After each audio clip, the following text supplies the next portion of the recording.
इंसान को बेदार तो हो लेने दो, हर कौम पुकारेगी हमारे हैं। जी असां इन वक़्तु मौजूदु आहियूं पनो आकिल शहर में, जिते समूरे मुल्क जी पनो आकिल में भी 7 मुहर्रम उल हराम वॾे अक़ीदत एतिराम सां मल्हाए पियो वञे। तस्मा जॾहिं प्रिया कुमार जो ज़िक्र अचे थो असांजी दिलि झुरी पवे थी। असां इन ॾुख में उन्हनि घर भातियुनि जा जेके प्रिया कुमार जा माउ हुआ, उन्हनि जा जेके अज़ीज़ वकारबन ॾुख में सूरह फज्र या अय्युहन नफ्सुल मुतमइन्ना ऐ नफ्स इत्मिनान रूट उन्हनि खां थींदे शाम जे टाइम तक़रीबन 5 वॻे इख़्तिताम पज़ीर थींदो। असां म्यूनिसिपल कमेटी जे हवाले सां असांजूं जेके बि रिस्पॉन्सिबिलिटियूं आहिनि, सफ़ाई सुथराई आहे, लाइटिंग आहे, या ॾहीं ताईं आले रसूल बुखिया भी होया, उंजिया भी होया, ऐं उन्हीं में ही उन्हनि खे शहादत थी। उन्हीं जे गम में उन्हीं जी याद में 7 मुहर्रम जो जेको जुलूस बरामद थींदो आहे इमाम बारगाह कसरे फातिमा।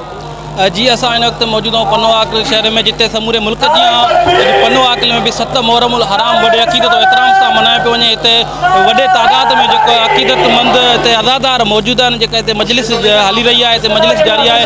जेको हीअ मजलिस जेको मातमी जुलूस पंहिंजी मरकज़ी इमाम बारगाह खां जेको आहे उहो निकितो ऐं पंहिंजी मंज़िल तरफ़ रवानो आहे। हिन वक़्तु जेका शालतीफ़ चौक ते बीठो आहे, हिते मजलिस जेको आहे उहो जारी आहे ऐं असां सां गॾु जेको आहे सो अज़ादार मौजूदु आहिनि। अचो त हुन सां ॻाल्हि ॿोल कयूं त वधीक हुनजो छा चवणु आहे। समझ लीजिए, तो आज जो उम्मत मुस्लिमा ग़ुलामी के रास्ते पर है या आज़ादी के रास्ते पर आएगी। आज भी दुनिया में मजलूम तड़प रहा है, आज भी मजलूम दुनिया में बिलक रहा है। कलमा पढ़ने वाला अगर 60 हिजरी में होने वाले जुल्म पे सदाए एहतजाज बुलंद करता तो आज उम्मत मुस्लिमा गुंग नहीं होती, बल्कि जुल्म के ख़िलाफ़ आवाज़ उठाती। 57 इस्लामी मुमालिक तमाशा देख रहे हैं। अगर माह मुहर्रम उल हराम में हुसैन का नाम लेना सीख लेंगे तो मजलूमों की हिमायत का आलम बुलंद करेंगे। अहले बैत जे ख़यामन में पानी ख़त्म थी वियो हो। यज़ीद तो पहिरों ही बंद करी छॾियो हो, लेकिन 7 तारीख़ ते जेको आ ख़यामन में आले रसूल जे ख़ैमन में पानी चुको ना होयो ऐं 7 को 10 ताईं आले रसूल बुखिया भी होया, उंजिया भी होया, ऐं उन्हीं में ही उन्हनि खे शहादत थी। उन्हीं जे गम में उन्हीं जी याद में 7 मुहर्रम जो जेको जुलूस बरामद थींदो आहे इमाम बारगाह कसरे फातिमा को, तो उन्हीं जी याद में इहो जुलूस बरामद थी। बिस्मिल्लाहिर्रहमानिर्रहीम। ये मुहर्रम जा ॾींहं इमामनि जी शहादतुनि जा ॾींहं आहिनि ऐं यज़ीद ते ख़िलाफ़ एहतिजाज जा ॾींहं आहिनि। हर साल जीअं हिन साल भी 7 मुहर्रम जो मातमी जुलूस कसरे फातिमा खां रवाना थियो आहे। जेको रस्मी जेके भी उनजा रूट आहिनि उन्हनि खां थींदे शाम जे टाइम तक़रीबन 5 वॻे इख़्तिताम पज़ीर थींदो। असां म्यूनिसिपल कमेटी जे हवाले सां असांजूं जेके बि रिस्पॉन्सिबिलिटियूं आहिनि, सफ़ाई सुथराई आहे, लाइटिंग आहे, या शिनकार आहे, इंक्रोचमेंट जी असांजी टीम आहे, उहा सॼी असां सां मौजूदु आहे। असांजूं जेके बि रिस्पॉन्सिबिलिटियूं आहिनि उहे असां पूरियूं करे छॾियूं आहिनि। असां पाण बि हिन वक़्त में जेको आहे सो जुलूस सां गॾु बीठा आहियूं। जेके बि असांजूं रिस्पॉन्सिबिलिटियूं इंशाअल्लाह नेक कमीननि सां सुठे तरीक़े सां कंदासीं। अल्लाहुम्मा सल्ली अला मुहम्मद व आले मुहम्मद। इंसान को बेदार तो हो लेने दो, हर कौम पुकारेगी हमारे हैं हुसैन।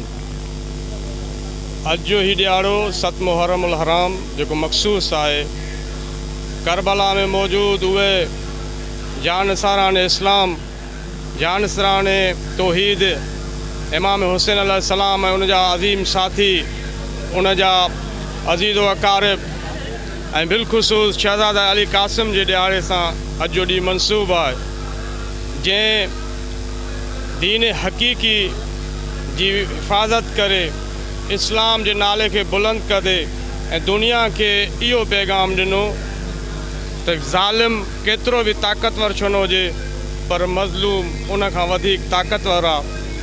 जो ज़ालिम पंहिंजे ज़ुल्म तहत मुआशरे जे अंदरि नफ़रत खे वधाईंदो आहे ऐं मज़लूम पंहिंजी मज़लूमियत तहत दुनिया खे पंहिंजे तरफ़ मुतवजह। पैगाम इमाम हुसैन इहो आहे त ज़ालिम केतिरो बि ताक़तवर छो न हुजे पर उन जे ख़िलाफ़ उथी खड़ा थियो ऐं उनखे निस्तो नाबूद कयो ऐं हक़ जो साथ ॾियो ऐं दुनिया दा ज़ुल्म मिटायो। जेका कंहिं माउ जी धीउ आहे, कंहिं जेका मासूम न्याणी, असां सभु न्याणियुनि वारा आहियूं, बचनि वारा आहियूं ऐं असां उन न्याणी खे रोंदड़ आहियूं जो करबला जे अंदरि जेका इमाम हुसैन अलैहिस्सलाम जी लख़्त जिगर हुई, जंहिंजी उमिरि 4 साल हुई खुदा जो कसम आहे, जॾहिं प्रिया कुमार जो ज़िक्र अचे थो असांजी दिलि झुरी पवे थी।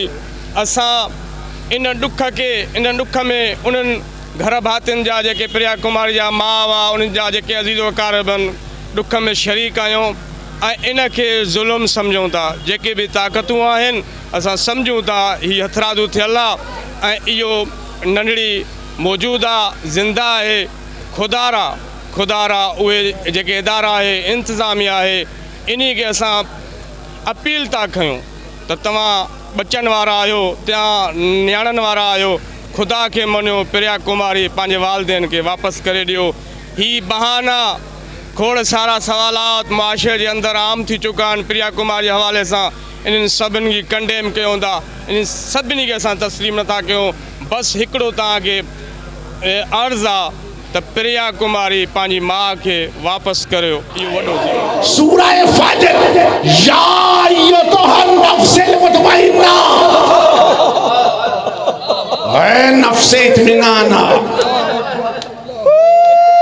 ऐ नफ्से इत्मीनाना, इरजई इला रब्बिका राज़ियतम मर्ज़िया। अब ये नहीं कह रहा मालिक तू मुझसे राजी हो जाए, मालिक कह रहा है मैं तुझसे राजी, मालिक कह रहा है मैं तुझसे राजी। मेरे अजीज, या अय्युहन नफ्सिल मुतमइन्ना इरजई इला रब्बिका राज़ियतम मर्ज़िया, ऐ नफ्से इत्मीनान आ, इस तरह से आ कि हम तुझसे राजी, तू हमसे राजी। करबला में एक नफ्से इत्मीनान